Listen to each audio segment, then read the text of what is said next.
ਇਹ ਲਓ ਜੀ, ਇਹ ਚੰਦ ਹਜ਼ਾਰ ਨੇ। अल्लाह ताला तुहाडे वास्ते आसानियां फरमाए। और शायद अगर खुदकुशी जायज होंदी तो पता नहीं किन्ने लोग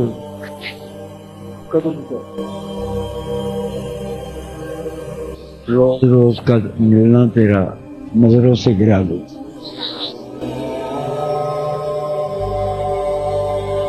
बहुत दर्द किया।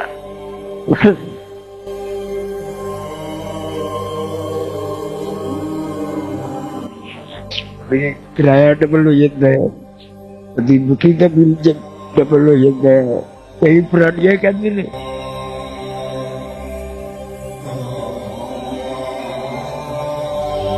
किन्नी देर तुसी पाकिस्तान फिल्म इंडस्ट्री नाल अटैच रहे?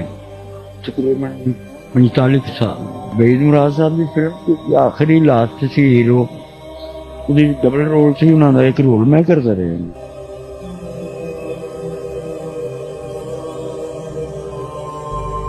बिस्मिल्लाहिर्रहमानिर्रहीम। मैं जी बाबर बेग और तुसी देख रहे हो अपना YouTube चैनल ABHD TV।